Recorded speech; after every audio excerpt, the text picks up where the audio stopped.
Bueno, pues hoy vamos a hablar no solo de una época, vamos a hablar de una persona que ha sabido atravesar con identidad propia.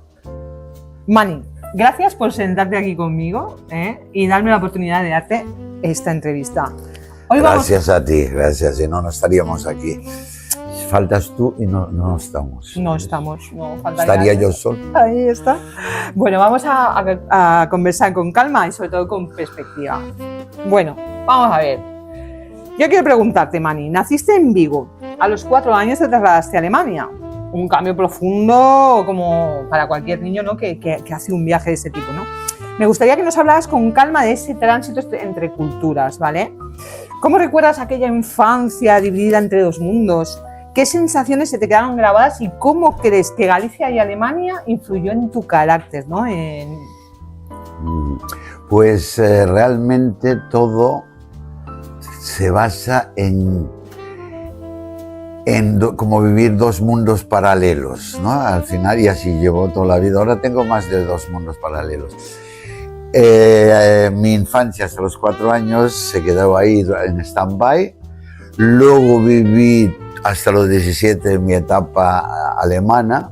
Y entonces yo tengo, cuando entro así en mi estado íntimo, suelo proyectarme o a Galicia, que es supuestamente mi raíz, o a Alemania. Entonces voy a sitios por allí, plazolitas, y así riachuelos, donde solía ir. ¿Sí? Así. Sí, ¿Qué te sientes? ¿Más gallego, más alemán, más...? Más madrileño, más madrileño, de Madrid al cielo, o Madrid me mata, que también es suele ser así, todo lo que alimenta mucho luego al final engorda, o está prohibido. Hay que saber hacerlo todo con moderación, porque los excesos al final... O es ilegal, digamos, pues engorda. Exacto. O es ilegal, sí. A ver, cuando uno crece entre lenguas, códigos sociales y manera de vivir distintas, suele desarrollar una sensibilidad especial, ¿no? ¿Te consideras una persona que primero observa y luego actúa? ¿O siempre fuiste más intuitivo e impulsivo? ¿Qué parte de tu personalidad, la disciplina, el humor, la ironía, la distancia, crees que se forjó en estos dos mundos? Hombre, yo creo que lo has dicho tú ya todo, no sé qué le puedo añadir. Bien. El alemán, mi parte alemana supuestamente, tan cuadriculada y tan así, tú sabes que el código de los ordenadores 1010 viene de Alemania. Ah, no lo sabía. Sí, nein, no hay duda, allí no hay duda, van a saco. Sí, no los alemanes. Y luego el gallego, que no crees que no es alemán, pero tiene también, le da mucha importancia también a la disciplina, al esfuerzo.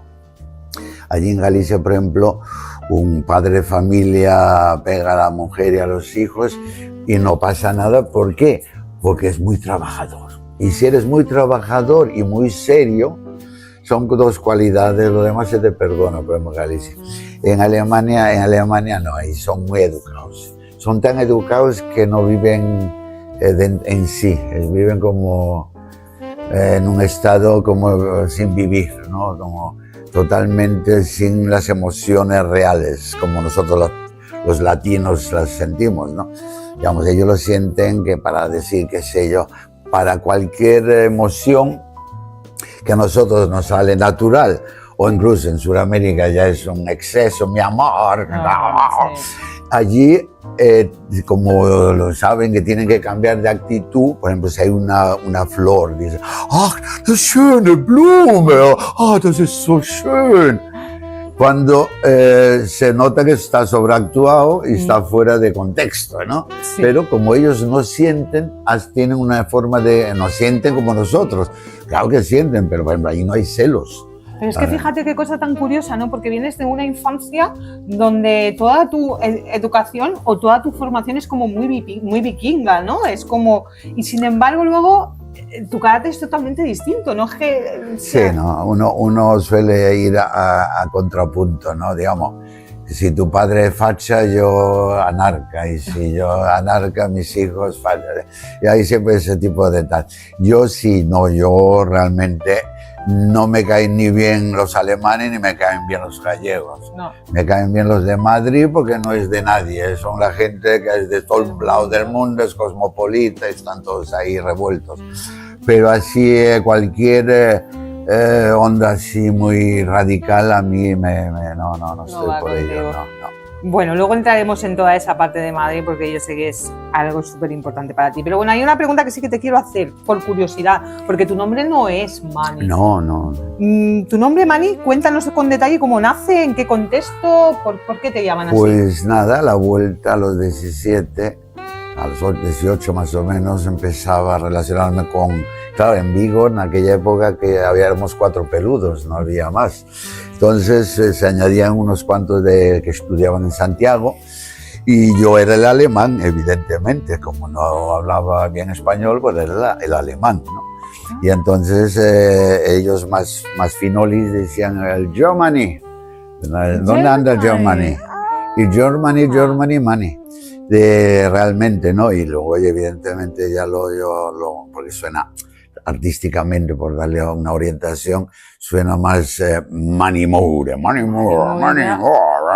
se te llena la boca. Pero tú dices, José Luis Moure, dice, presente. Digamos que es una cosa medio, suena como hasta otra época, ¿sabes?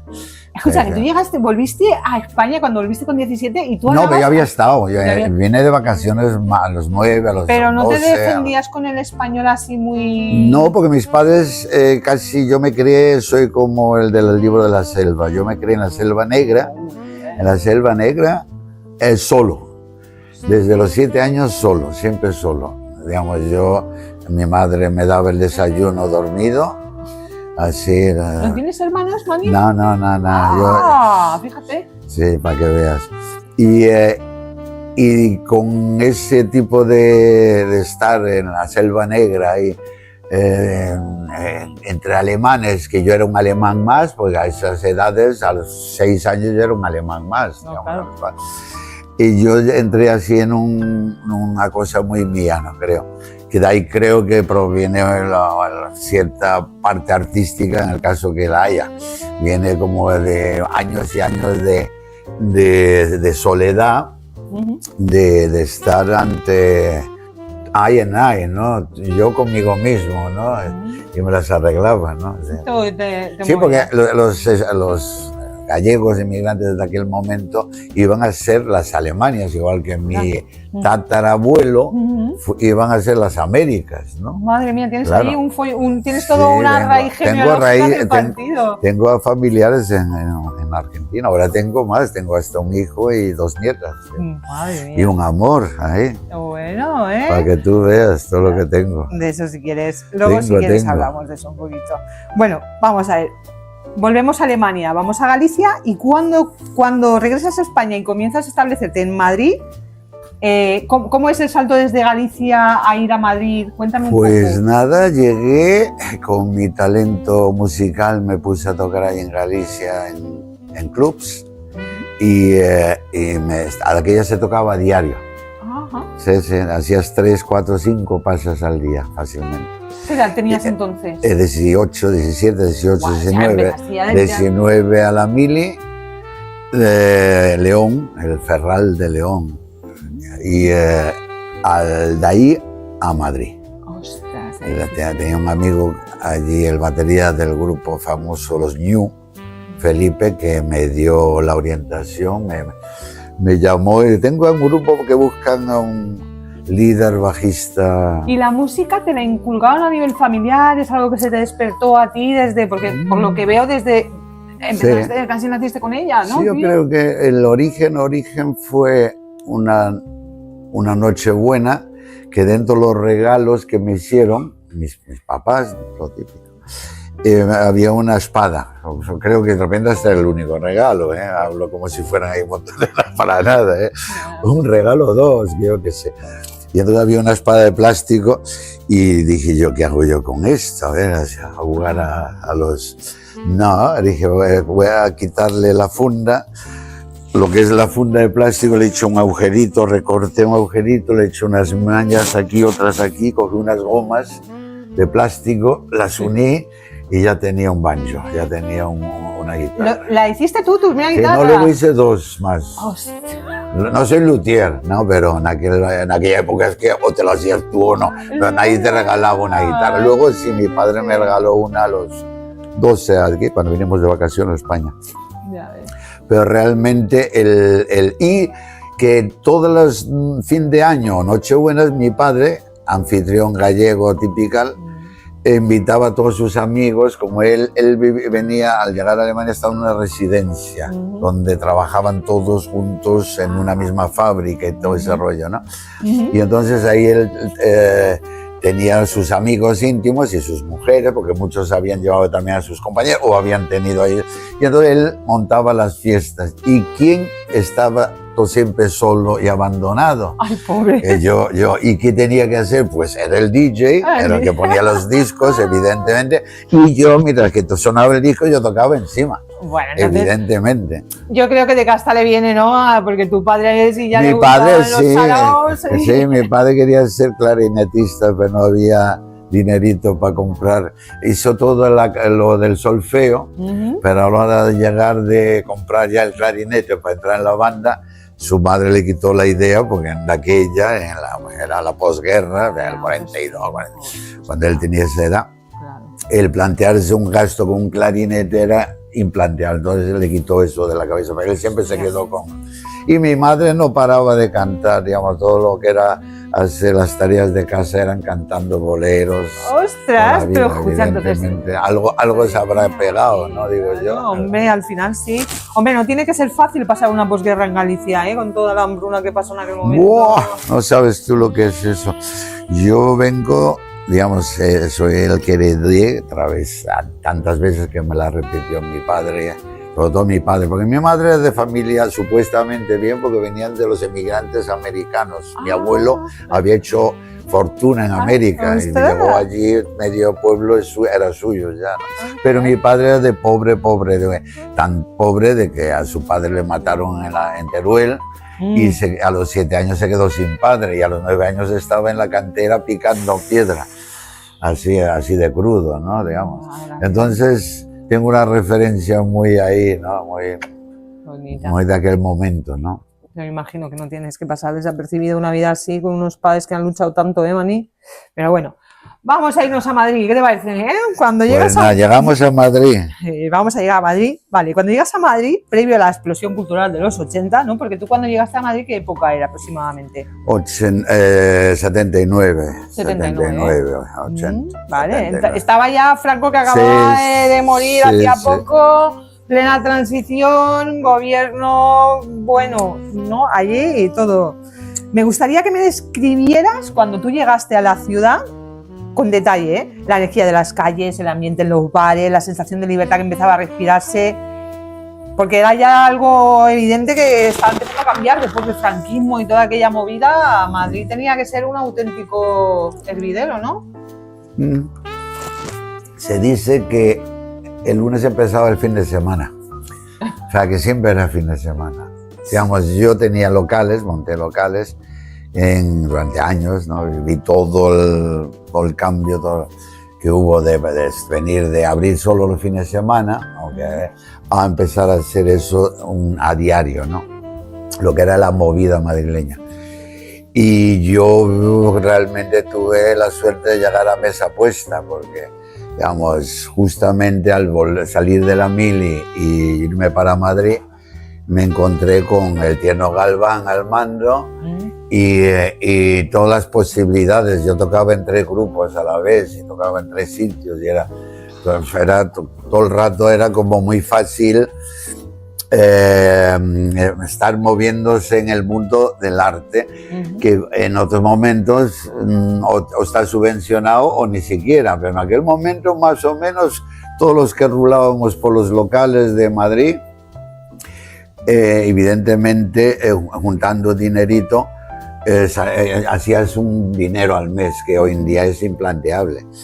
Y ya luego me cansé de andar con el ampli de aquí para allá y con la guitarra o con el bajo, y dije voy a montar mi propio local, así tengo siempre el mismo sonido, porque aparte de andar con los trastos de aquí para allá, lo peor es que cada vez tienes un sonido diferente.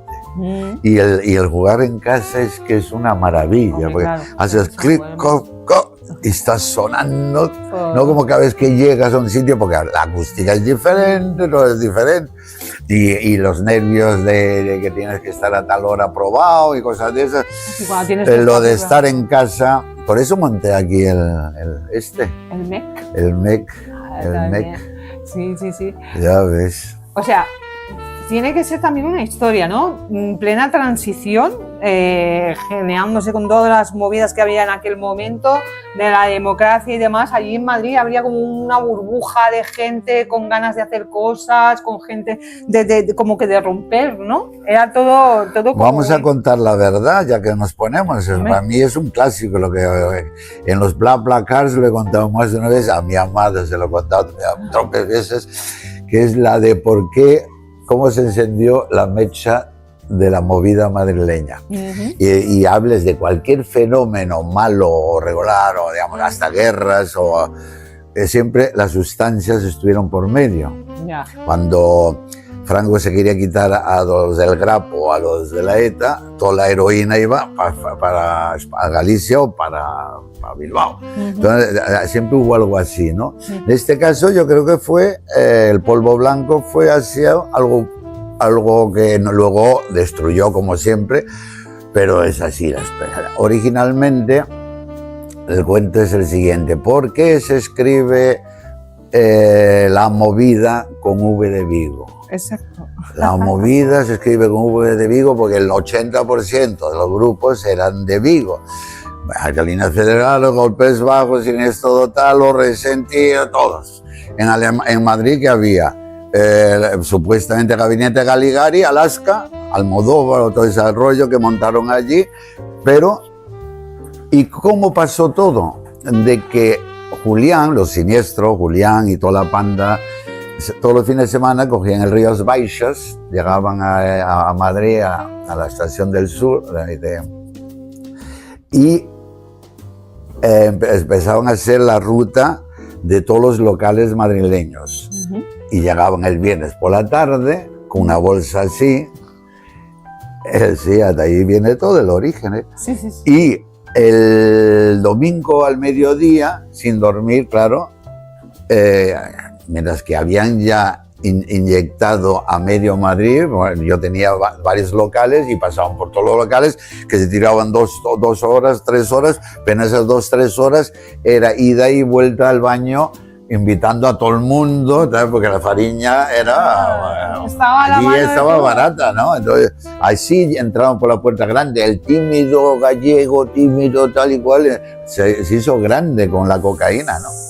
Y entonces, el sábado, casi ya se les había acabado, y todos se juntaban con el resacón de 2 días, y nosotros también los de Madrid, que en un sitio que se llamaba La Bobia, famosa Bobia, que ahora han vuelto a abrir.